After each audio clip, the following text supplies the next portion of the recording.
Qatada rahimahullah says, "Ma ba'ath Allahu nabiyyan illa hasan al-wajh hasan as-sawt." That Allah has never sent a prophet except that prophet had a beautiful face and a beautiful voice. In the case of the Prophet sallallahu alaihi wasallam, they had never seen anything or anyone as beautiful as him before or after Islam. And with some people, that beautiful external appearance is directly tied to ugly character. In the case of the Prophet ﷺ, as stunning and as beautiful as his appearance was, his character, for which Allah praised him, was even more beautiful.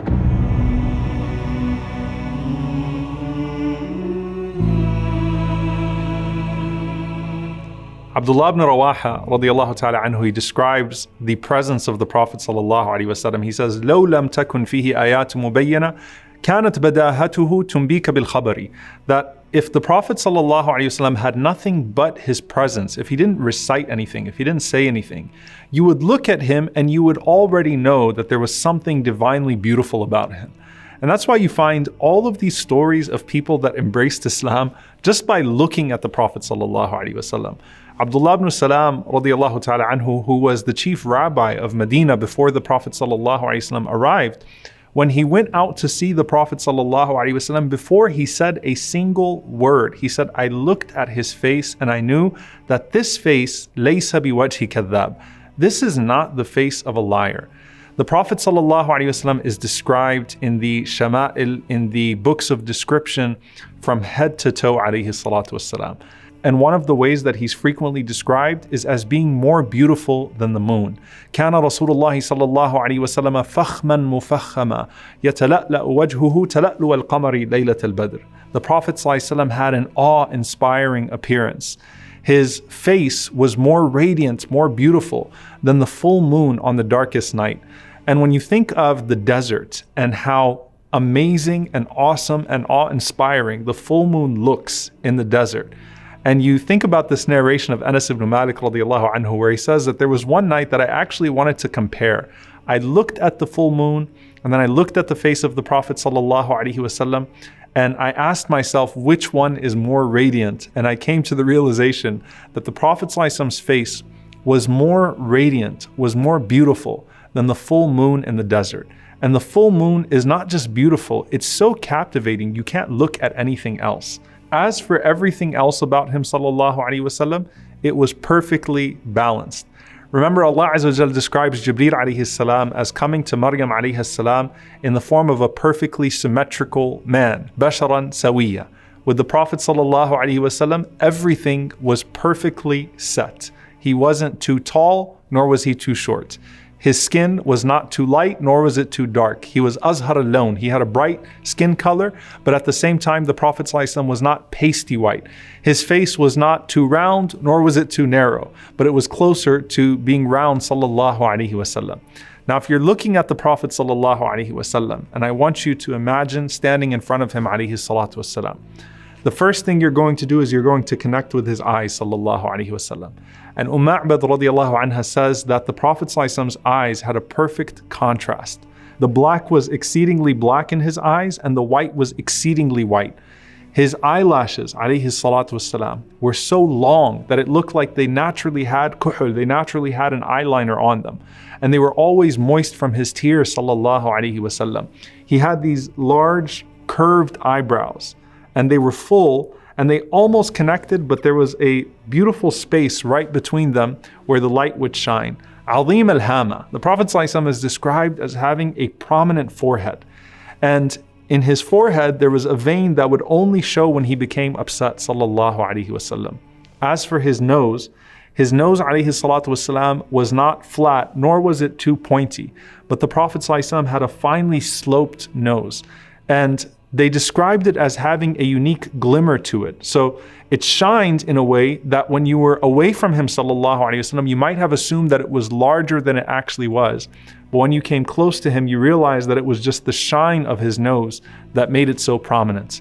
When he opened his mouth, sallallahu alaihi wasallam, you would notice his teeth, and they were perfectly set. Remember, he used to use the siwak at least 5 times a day. So his teeth, alayhi salatu wassalam, were described as white as hailstones, and they weren't clustered together. they were set in a way that there was a fine line between each of those teeth. And his mouth, alayhi salatu wassalam, was wide, and he's described as having a perfect articulation. His words were crisp. You could hear everything he said, sallallahu alayhi wasallam. And his voice was melodious, and it had a natural echo to it, sallallahu alayhi wasallam. And his hair, just like everything else, is perfectly in the middle. It wasn't too straight, nor was it too curly, but instead it was wavy hair. And the Prophet ﷺ would keep it sometimes to his earlobes, sometimes he would let it go all the way to his shoulders, ﷺ. And of course, in times of Hajj and Umrah, he would shave his head, ﷺ. He also had a dense, full beard, alayhi salatu wassalam. And the Prophet ﷺ used to comb his hair and he used to comb his beard. And they were fully black. And the Sahaba counted just between 14 and 20 gray hairs in his hair and his beard, sallallahu alaihi wasallam, at the time of his death. So he's 63 and he only had a few gray hairs, sallallahu alaihi wasallam, in his hair and his beard. And they said when he would use oil, sallallahu alaihi wasallam, you couldn't even see them. And when you could see them, they were concentrated right under his lips, sallallahu alaihi wasallam, and on his sideburns, alaihi salatu wasalam. Then you come down to his neck. And the Prophet ﷺ had an elegant long neck. They said it was like the neck of a gazelle, sallallahu alaihi wasallam. And then you looked at his shoulders. He had broad shoulders, sallallahu alaihi wasallam. He was strong arms, alaihi salatu wasalam. He had a strong chest. And even until the date of his death, his stomach never extended beyond his chest, sallallahu alaihi wasallam. So he maintained his weight, alaihi salatu wasalam, and he maintained his fitness. The Prophet ﷺ was not a hairy man. So other than his hair on his head and his beard, the Prophet ﷺ did not have much hair on the rest of his body. And he had a little bit of hair on his chest and a line that naturally ran down all the way to his navel, sallallahu alaihi wasallam. Then you come to his limbs. And the Prophet ﷺ is described as having well-defined big limbs. So he had big bones, big hands, big feet. He had large calves, sallallahu alaihi wasallam. And they said that his calves were perfectly round, and then he had absolutely no weight on his heels, alayhi salatu wassalam. And his lower body was so strong, sallallahu alaihi wasallam, that he used to be able to jump on a horse and a camel and mount it with absolutely no saddle because of the strength of his lower body. And that's why you'll find, subhanAllah, that Al-Hasan radiallahu ta'ala anhu is described as resembling the Prophet ﷺ in his upper body, meaning his beauty.